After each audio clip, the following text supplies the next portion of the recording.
नमस्ते दोस्तों, मैं डॉक्टर धीरज भत्ते, हिंदी विभाग प्रमुख, संजीवनी महाविद्यालय चापोली। आज के इस ऑनलाइन ताशिका में आप सभी का हार्दिक स्वागत है। बीए तृतीय वर्ष ऐच्छिक हिंदी पाठ्यक्रम के अंतर्गत साहित्य शास्त्र इस 11वें प्रश्न पत्र में आज हम काव्य प्रयोजन की चर्चा करने वाले हैं।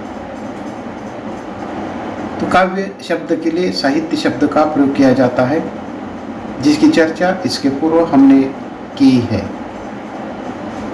काव्य या साहित्य के प्रयोजनों की हम यहाँ चर्चा करते हैं।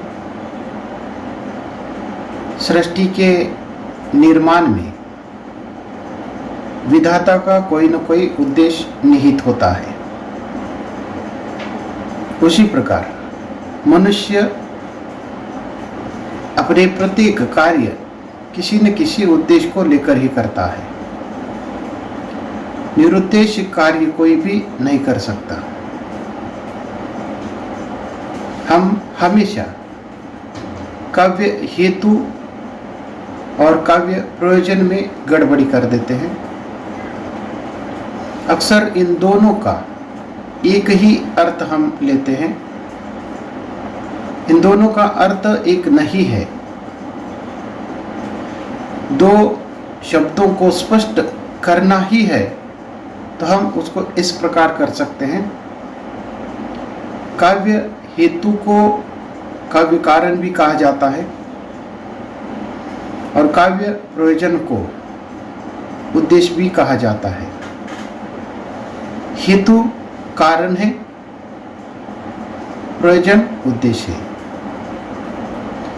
काव्य का कारण या हेतु बीज के समान होता है और प्रयोजन फल के समान होता है। बीज से पेड़ बनता है और फल उसकी अंतिम परिणति होती है। मनुष्य के हर कार्य के पीछे कोई न कोई प्रयोजन होता ही है। बिना प्रयोजन के मनुष्य कोई भी कार्य नहीं करता। उसी प्रकार काव्य लिखने के पीछे भी लेखक का कोई न कोई प्रयोजन होता ही है, किंतु सभी साहित्यकारों का एक ही प्रयोजन नहीं होता। हर एक का अपना अपना अलग प्रयोजन होता है। तो हमें इस काव्य प्रयोजनों की चर्चा करनी है। काव्य प्रयोजनों को विद्वानों ने दो भागों में विभाजित किया है। एक भारतीय विद्वानों के काव्य प्रयोजन और दूसरा है पाश्चात्य विद्वानों के काव्य प्रयोजन। तो काव्य प्रयोजन का अर्थ होता है काव्य के उद्देश्य। काव्य के आधार पर हमें जो प्राप्त होता है उसे ही साहित्य प्रयोजन कहा जाता है। काव्य के आधार पर हमें जो कुछ प्राप्त होता है उसे साहित्य प्रयोजन कहा जाता है। हर वस्तु का अपना विशिष्ट प्रयोजन होता है। साहित्य का सृजन यानी निर्माण एवं पठन अध्ययन भी स्वदेश होता है। हर एक का अलग अलग उद्देश्य होता है। साहित्य का सृजन करना हो या साहित्य का पठन या उसका अध्ययन करना हो, उसका भी अपना एक स्वतंत्र उद्देश्य होता है। स्वदेश यानी कि हर एक का अपना अलग उद्देश्य हो सकता है। सृजक तथा पाठक साहित्य के विशिष्ट प्रयोजन की अपेक्षा रखता है।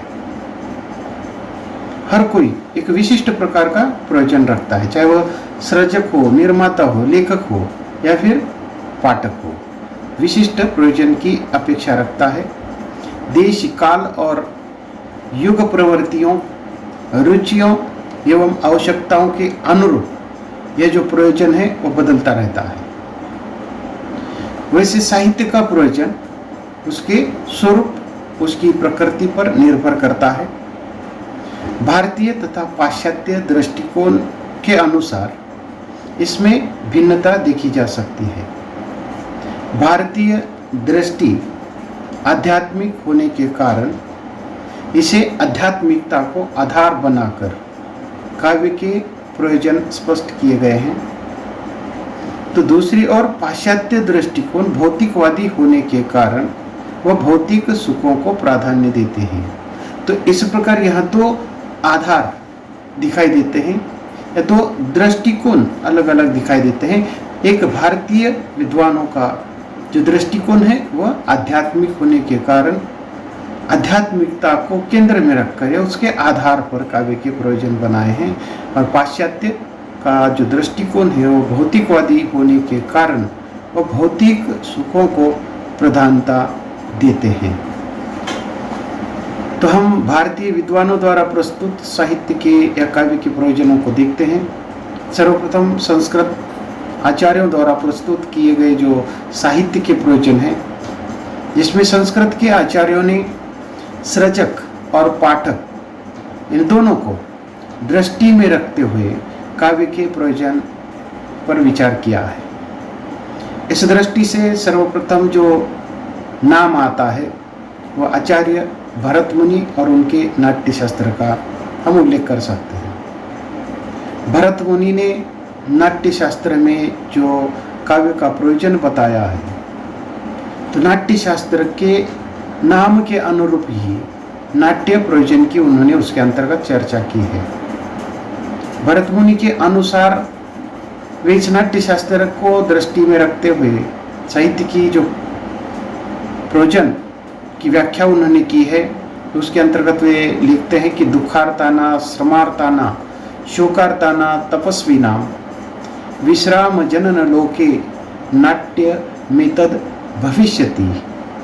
अर्थात इस परिभाषा के अनुसार भरत मुनि ने काव्य या साहित्य का जो प्रयोजन बताया है, अर्थात दुख श्रम शोक से अर्थ तपस्वियों के विश्राम के लिए ही लोक में नाट्य का उद्भव हुआ है।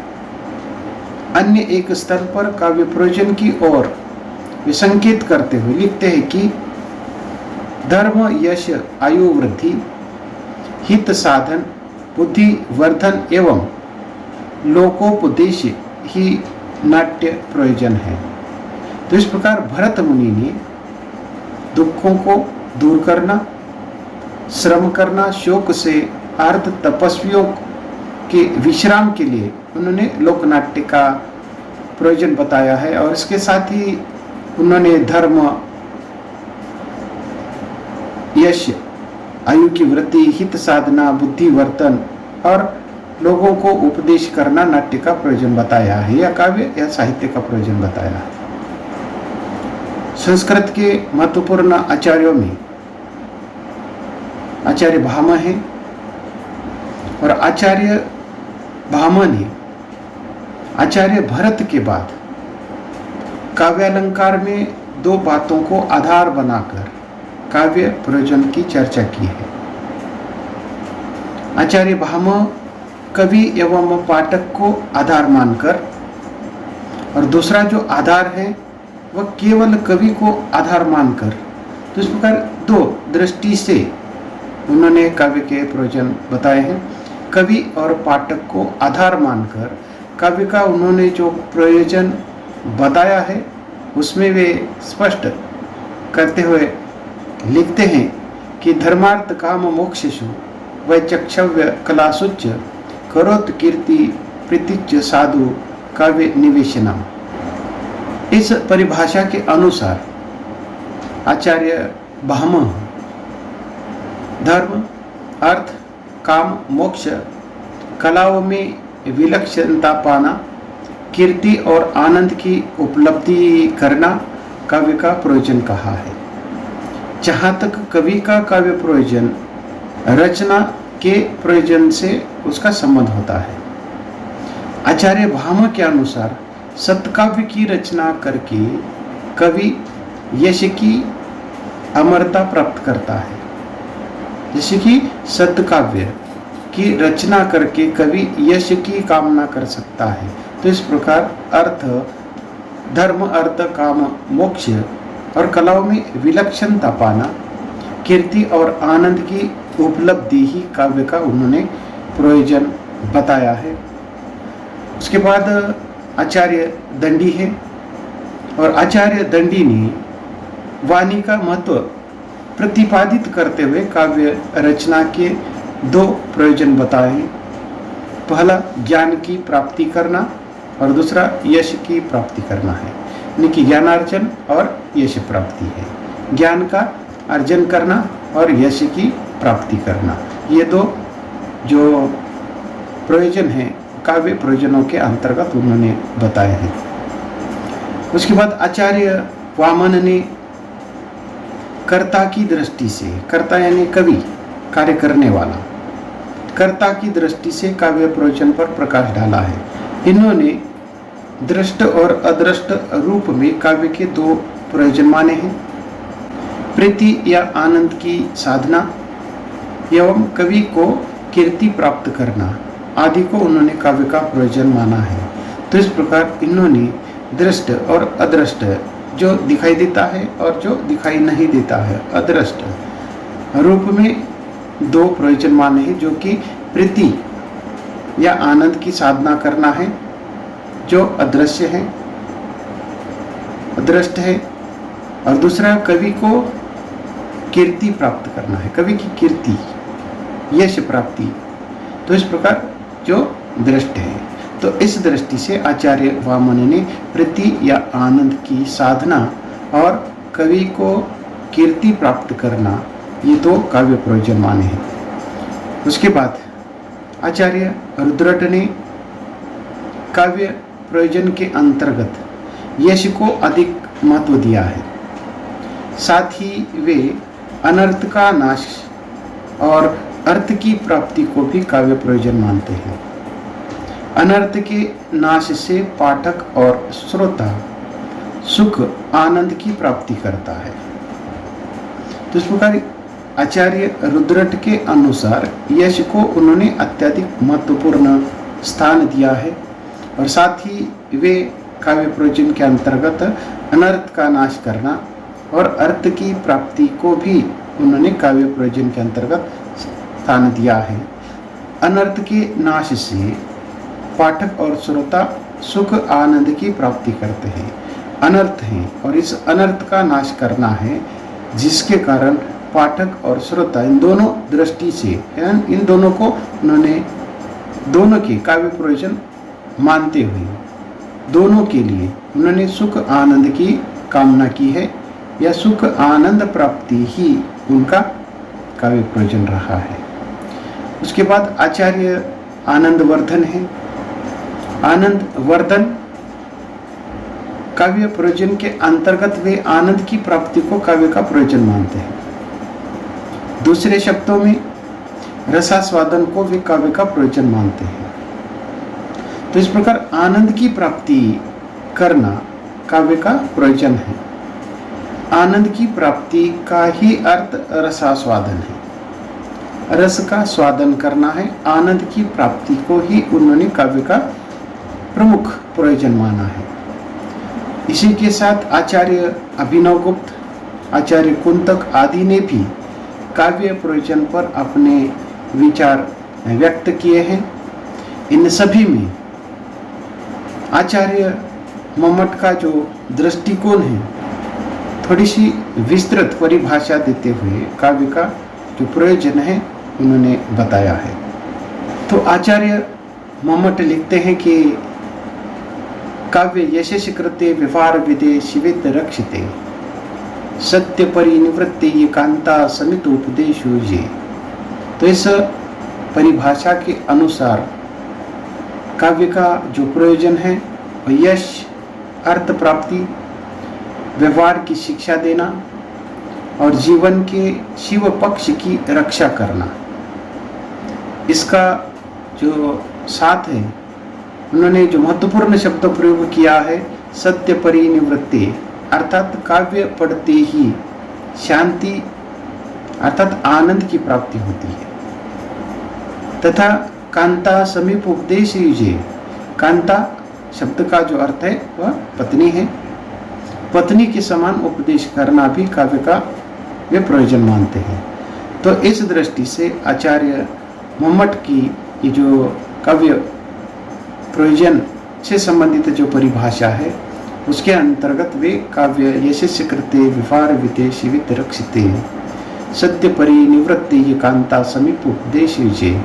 तो इस परिभाषा के अनुसार काव्य का जो प्रयोजन है वह यश को प्राप्त करना है, अर्थ की प्राप्ति करना है, व्यवहारिक शिक्षा देना है और जीवन के जो शिव पक्ष की रक्षा भी करनी है। इसके साथ ही सद्य परिनिवृत्ति अर्थात काव्य पढ़ते ही शांति अर्थात आनंद की प्राप्ति होती है, जिसको हम रसास्वादन कहते हैं। अलग अलग शब्दों का प्रयोग अलग अलग विद्वानों ने किया है और इसके साथ ही उन्होंने कांता समेत उपदेश युजे अर्थात यहाँ पत्नी के समान उपदेश करना भी काव्य का उन्होंने प्रयोजन माना है। तो इस प्रकार हम यहाँ रुकते हैं। आज के लिए बस इतना ही। इसके आगे का जो भाग है अगली ताशिका में हम देखते हैं। धन्यवाद।